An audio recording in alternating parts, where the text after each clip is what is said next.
Our, our feature presentation for tonight, February 3rd, 2022, is South Florida Birding with the Bird Chat team.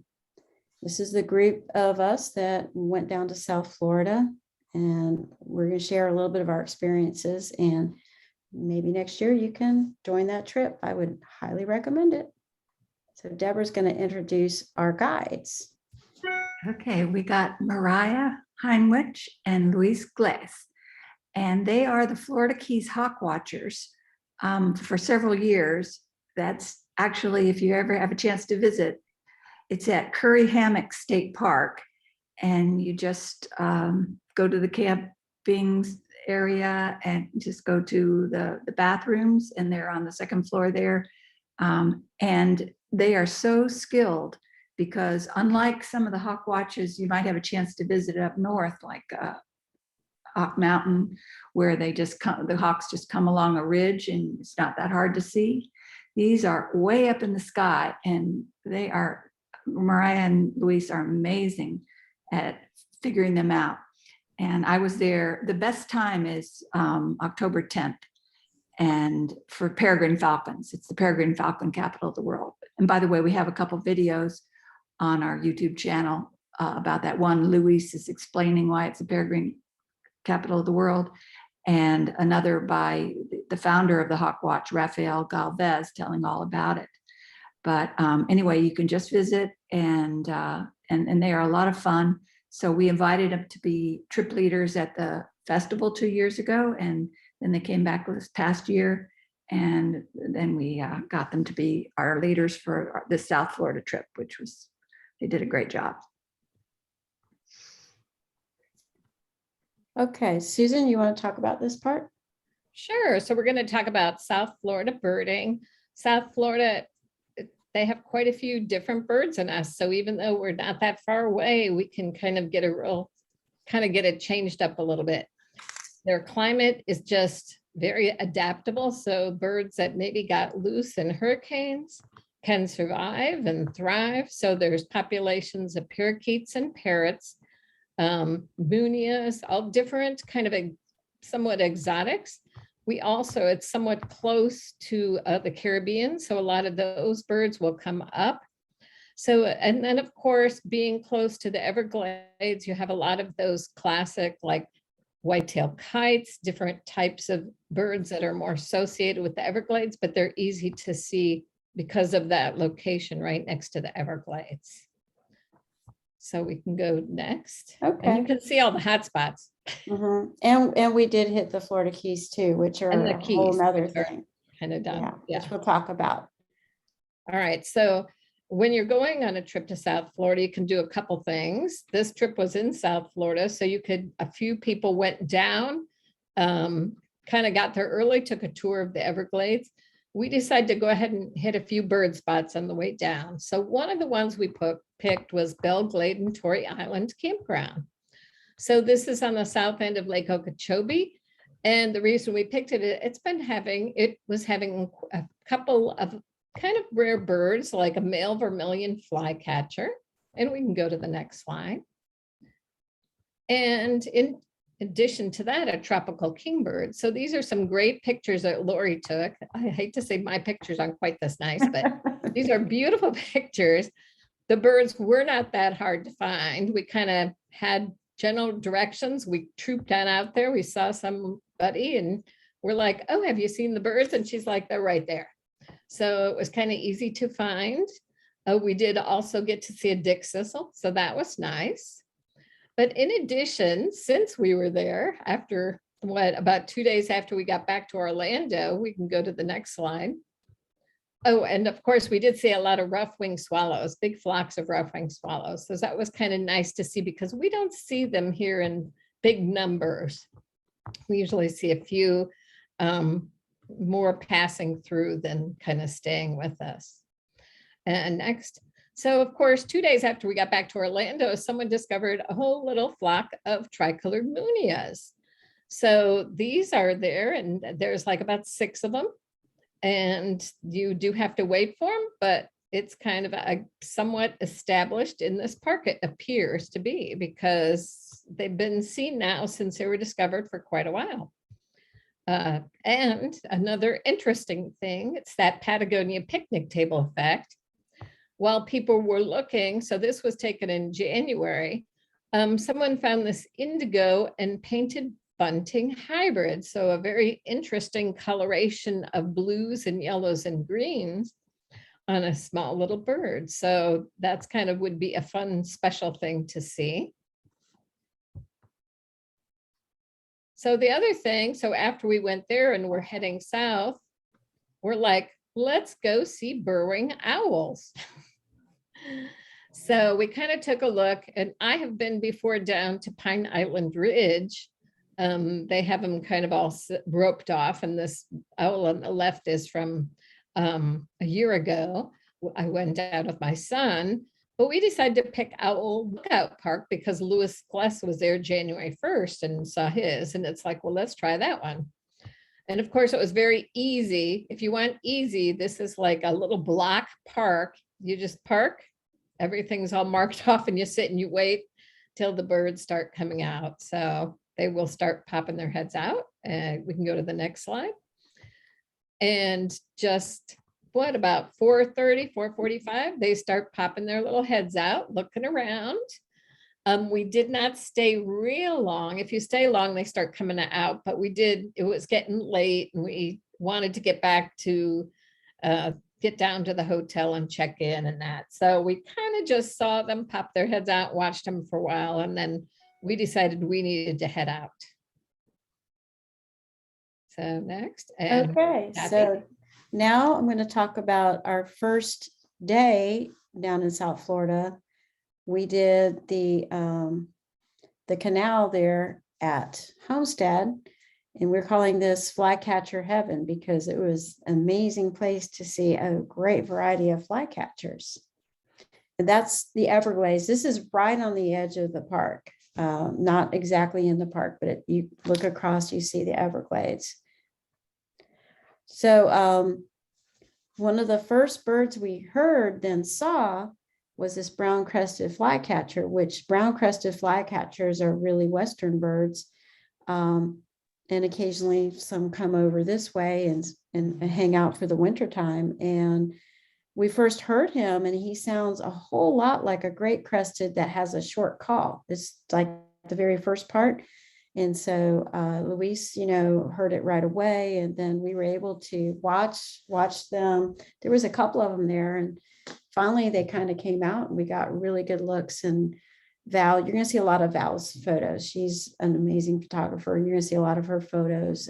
She got a great photo of him, and you see how much it looks like a great crested, and really the best way to tell is by their call. And so we also, at the same time, we heard this little guy doing the little whit, whit, whit. So this is the least flycatcher, and we do have some in our area up here right now, but this little guy was really active and just added to the flycatcher day that day. So we got to the place where one of our other targets, the Cassin's kingbird, was, and lo and behold, who's sitting up on the main snag was this wonderful Merlin. He was beautiful, but we're like, we really not see a Merlin right now because we knew the other birds would not come out. Well, after about 2 minutes, the Merlin flew away. And then when the Merlin flew away, and this is no exaggeration, all these flycatchers started popping up. It was just like candy for your senses. And it was like, oh my word, they were all coming out. So we had at least 4 scissortail flycatchers. And if you've never see one, they're just breathtaking. If you've seen one around here, you usually see them on a power line or a barbed wire fence, but here you're seeing up in the trees. And like I said, there was multiple ones, and they were flying around. It was quite a sight to see. It was really cool. And then we also found our target bird, which is the Cassin's kingbird, which looks a lot like a Western. There's some subtle differences, like the amount of white on their face and the amount of brightness on their chest. But we got to watch this guy for quite a while, catching insects, and it would hang out with the westerns. And that was really pretty amazing because that's another western bird that's way out of range. And then, of course, we have the western flycatchers as well. And Susan's included the range there. So you can see with the western, they're kind of expected in South Florida. Though we do get them here too in Central Florida. There's a few places you can see them in the wintertime. But to see them together and interacting, there was at least 5 western kingbirds, just one Cassens, but great interactions there. And then while we were there, guess who shows up? Smooth-billed Donnie. He didn't stay long, but you could see he was vocalizing, and that's how we knew he was there, because he started making his call. And we turned and looked, and he gave everyone a good look, and then that was it. He was gone. He didn't stay around very long. And then we moved on to Frog Pond and Wildlife Management Area in Lucky Hammock, which you've probably, if you follow eBird Rare Bird Reports, there's always stuff down there.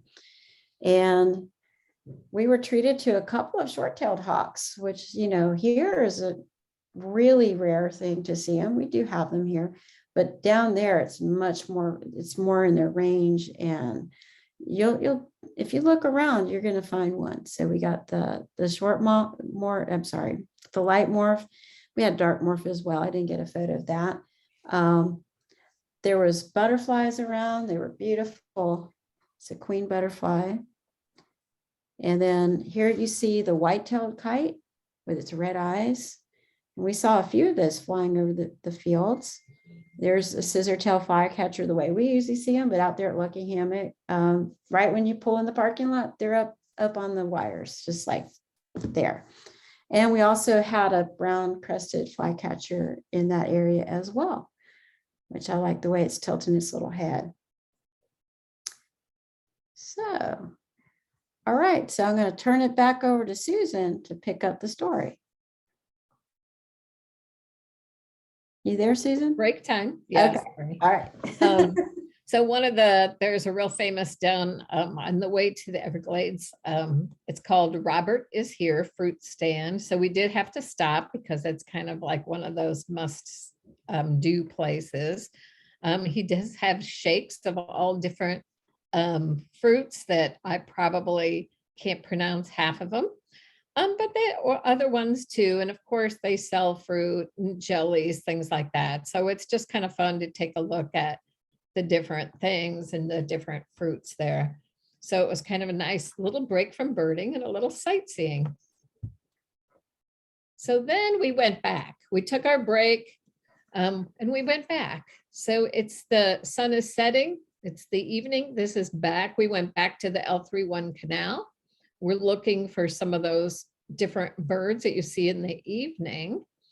But we also got treated, and this across the way is the Everglades, and it's called, I think, the River of Grass, this part right there. This part does have a few trees, but you saw that first slide, it was very grassy. So as the sun, we can go ahead to the next one. We were treated to beautiful sunset. And of course, everybody wanted to take a picture because it's a great sunset. But then we started looking and I missed the sunset. There it is. That's okay. And then the kind of moon came out. I thought we were taking pictures of the moon waiting.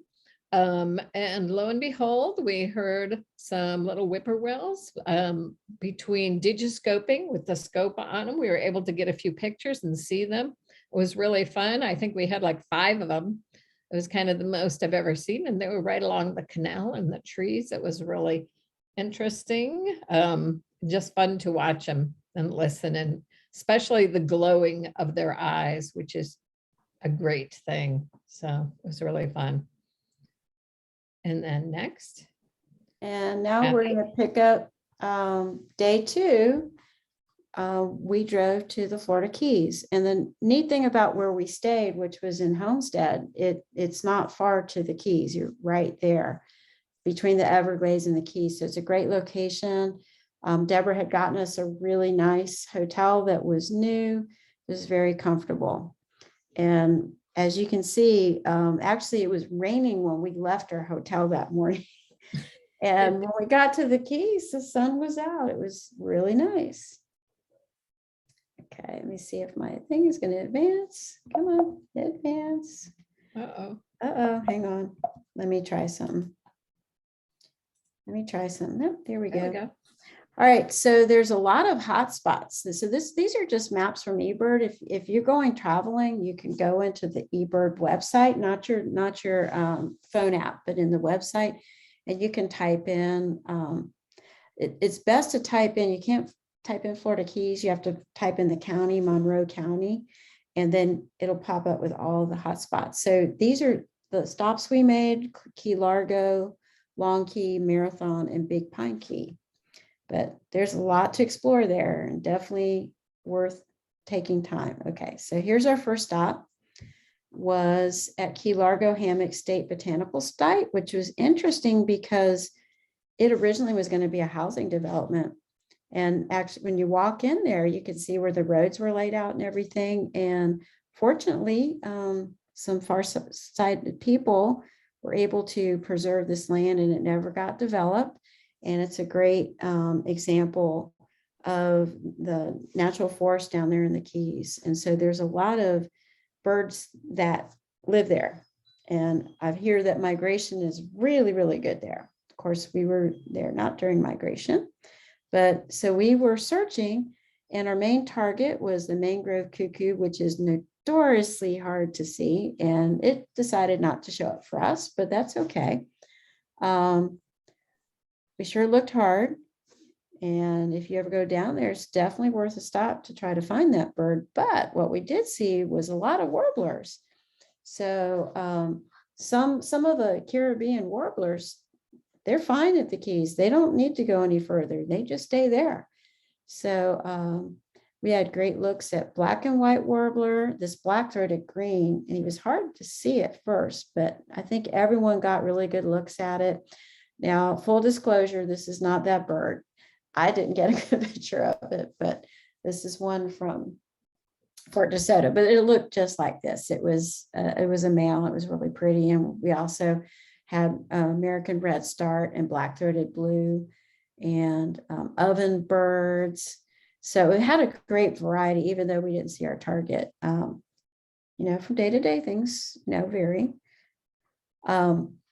There was a great crested flycatcher there in the Keys, tree snails. And there was this really rare cactus. I don't know if Denver remembers the name, but we couldn't remember the name. And it's the only place where this cactus is found. It's endemic. We'll move on. So from Key Largo, we drove to Long Key State Park, which received a lot of damage from one of our recent hurricanes. So if you've been down to the Keys in the past, there was camping. Camping is not yet quite ready to be open, but they are working on restoring the campground so that you can camp there. But you can definitely do a day trip there. There's interesting places to hike and picnic. There were some nice picnic areas right by the water. So we were searching for this beauty, the Zenaida dove, which looks a lot like a mourning dove, but it has that little white patch there. And I believe the behavior is a little different from what we saw it in Puerto Rico. Unfortunately, we didn't find it that day, but it's now back. So if you go down there soon, you might get to see the Zenaida dove because it's kind of a hard dove to find in Florida. You can see how the kind of sandy paths that we walked on with the vegetation. But we did find this great blue heron white form, which may someday be a new species called the great white heron. Luis told us that it was one vote that kept it from becoming a separate species. So maybe the next time they meet, the group that meets to decide what birds are classified as what, it might be its own species because it is very different than a great blue heron. It was beautiful to see there. And we saw other things. We found a black racer snake. It was very hidden. And then we made our way down for lunch. And there was this great lunch place that Luis and Mariah knew about. And it was all outside. And so we were there with the birds, and there's a Eurasian collared dove that Susan took a picture of. And as we were there eating, short-tailed hawk flew over. Really pretty cool. And the food was amazing. And also there's the short-tailed hawk. It was a dark morph juvenile. And this gigantic green iguana was right there by the restaurant. Of course, they're not native, but they are very established down in the Keys. Okay, our last stop on our busy day was Big Pine Key. And one of our stops was the Blue Hole, which is one of the main water sources there on Big Pine. And often interesting birds show up there from time to time. I think right now there might be a yellow-faced grass quit there or something. We looked, we had some of the birds that we've been seeing all along, but we did not find any of the other birds. But one of the birds that can be there, and like Deborah told you, it is in trouble. So that's probably, I was down in the Keys maybe 3 years ago and I saw one, but they're getting a little harder to find. That's the white-crowned pigeon. And so you can see from the eBird map where they have been seen recently. So if you go down the Keys, you have a little bit more time. There's some more trails around the Blue Hole that you can hike, and you might have a better chance to see one of these. They're beautiful birds. And when you're down at Big Pine Key, you've got to go look for the key deer. If you've never seen them, they are just quite something. They are a lot smaller than the white-tailed deer that are further north in Florida. And yeah, there's not many of them left, and they just kind of walk around people's yards and browse. And so if you drive around that island, and there is a refuge, that's even a better place to go look for them, more natural habitat. And well, as we drove back, we were really hungry and tired. So something fun to do is you can get key lime pie frozen on a stick with chocolate. Thank you to Anne-Marie for that suggestion. And there was actually a really cute little restaurant that we stopped, and they had a really neat little garden in the back, and there was little hearts all over. And it's called the Key Lime Pie Factory. And you can see it was getting dark by the time we were leaving, but we enjoyed our key lime pie on a stick really very well. All right, so I'm going to turn this over to Susan to do day 3 in Miami. All right.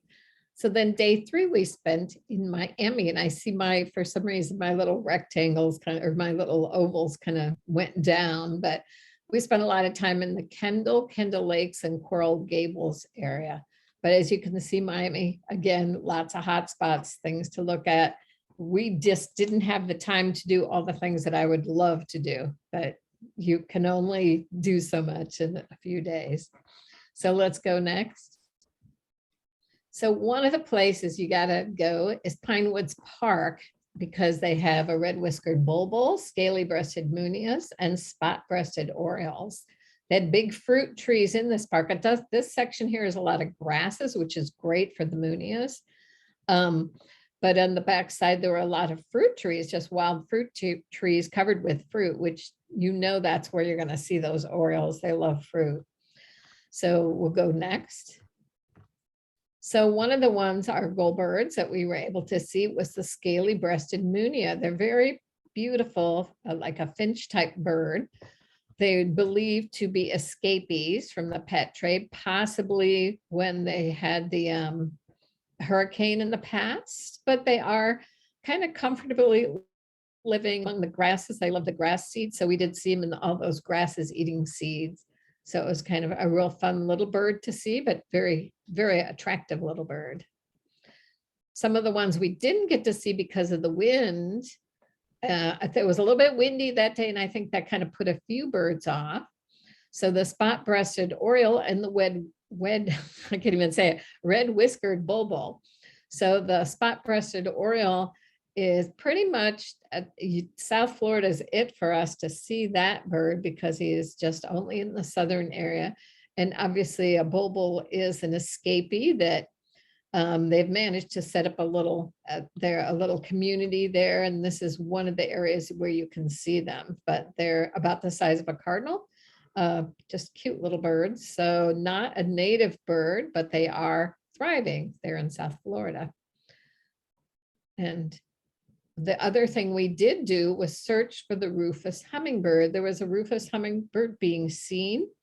It was at a school and this was the weekend, so the school wasn't open.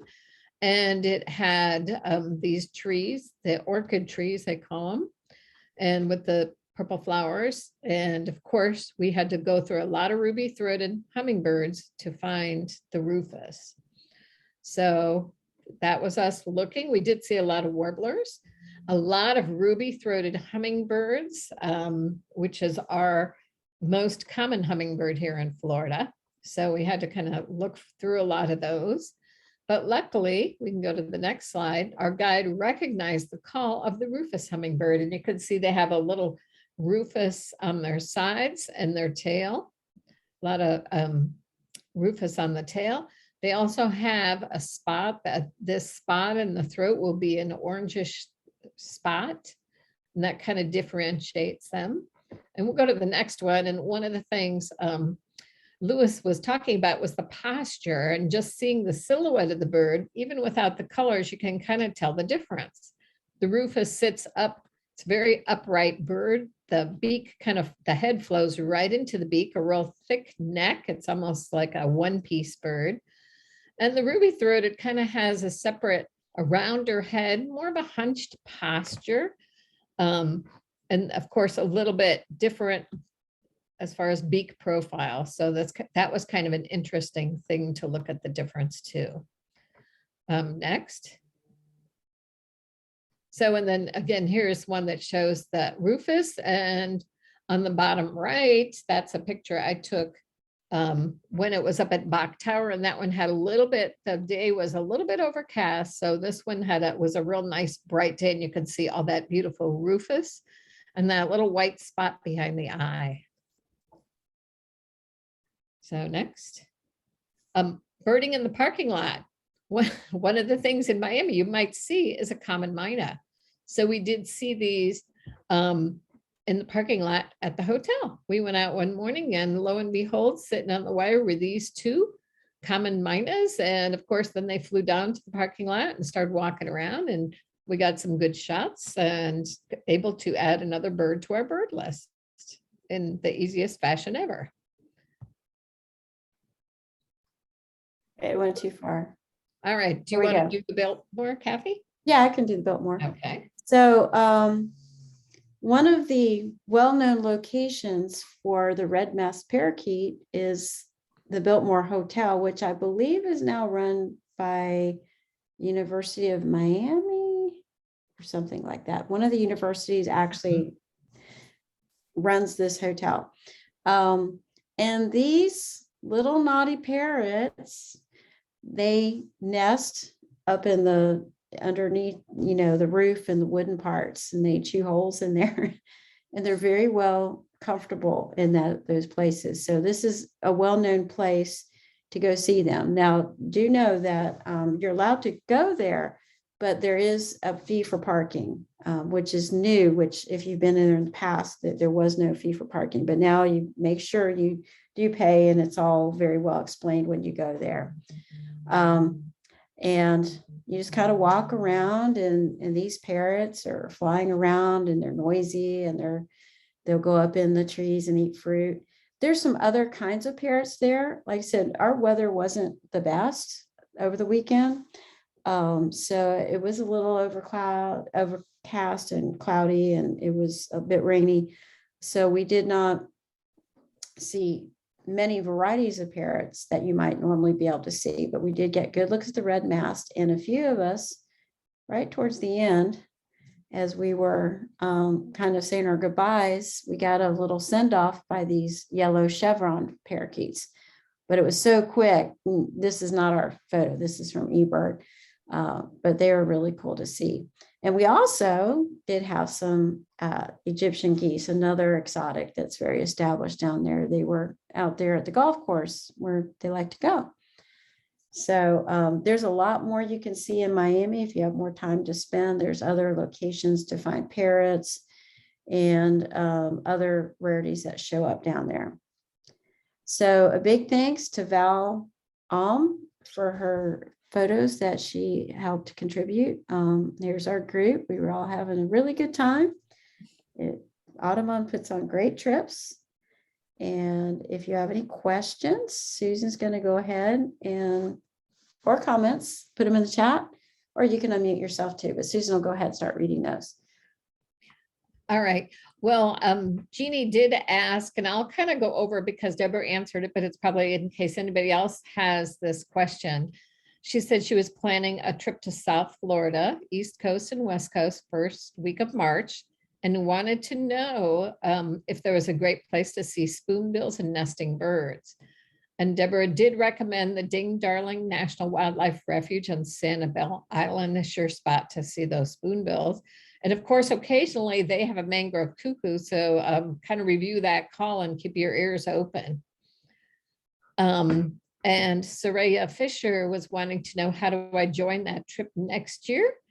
And Deborah, we kind of change up some of our trips on where we go. But if a lot of people are interested in South Florida, let Deborah know, and she put her email in the chat, and she can see if we have a lot of interest. We can do another trip again of that. And also be sure you're getting our newsletter. So if you go to the Orange Audubon website, there is a place to sign up for the newsletter. And that way, you know right away when trips are being offered, because this trip filled up fast, just like the Gainesville one we just had. So you want to sign up early. Yes. Delcy mentioned she did take pictures of the Rufous at Bach Tower, but hasn't been able to go back to check to see if it has returned. When I was there, they did say that there was a Rufous that was coming back every year for a couple of years now. I'm not certain how long, those woodpeckers will return to a spot, but I do know if you watched last week's talk, a lot of these rarities, if they're in a certain spot and they like it, they will come back for their lifespan. So hopefully that will happen with that bird. And Jeannie was wondering what the name of the school is with the hummingbirds. And Kathy, do you want to look that up? While I'll look it up on my eBird checklist. Thank you, because I can't remember all these. And I'm not sure if it's still there right now. Yeah, you always want to, any of these birds, you do want to check to see where things are. And actually, it's wonderful to use eBird as just to see what the alerts are and see what people are seeing, so you can go down. Like I think if we had known that someone was seeing some of those tricolored munias, we may have spent a little bit longer time at that park seeing if we can find them. But the kind of first notice came out after we had left, so it was a little like, oh dear, look what's there now. We did have another question that said, are not non-native birds countable? So that's kind of a different. So Lori was saying most, if not all, of the parrots and parakeets are not ABA countable. They do count on if you're just looking at your eBird list, or if you just kind of like to have, just to see, I like to see birds, even if they're not quite countable. I just like to see different birds. I think it's fun to see the different ones. Deborah had mentioned that there was a gray tattler down there. Unfortunately, when we went, it had gone, because that's the thing about birds. They have wings. They may not always be there. And the school was by Kendall Lakes Park. So we went to the park, and the park is next to the school, and the Rufous actually was in two trees right next to the school.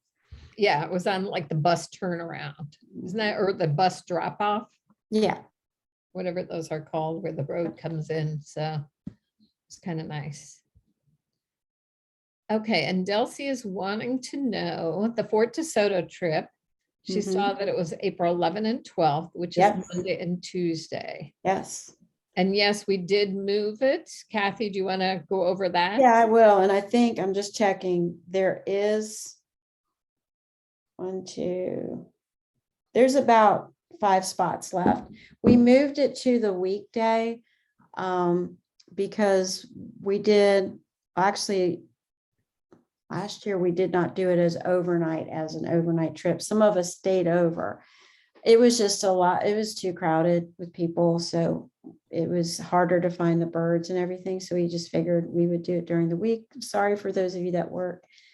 But yeah, Yeah, it I think definitely, that's actually the next overnight trip that's coming up. So there are a few spaces, so you can email me and you can get on the list for that, because we'll have a good time.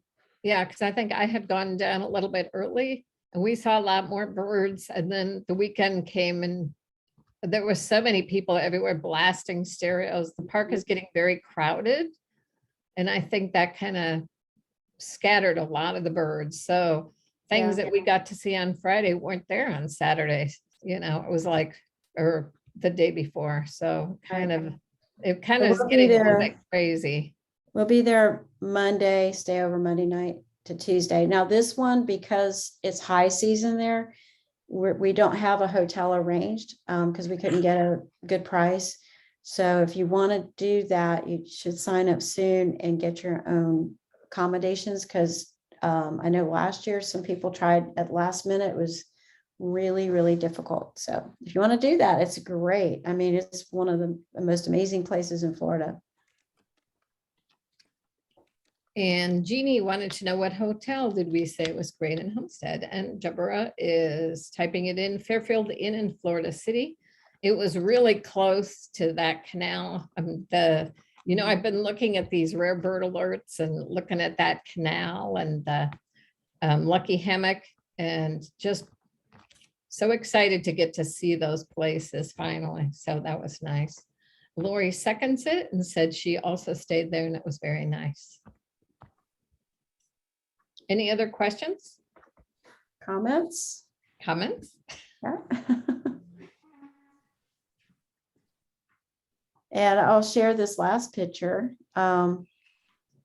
Cool technique that Val does with the, I don't know what you photographers call that ball, but it's, kind of capturing the landscape there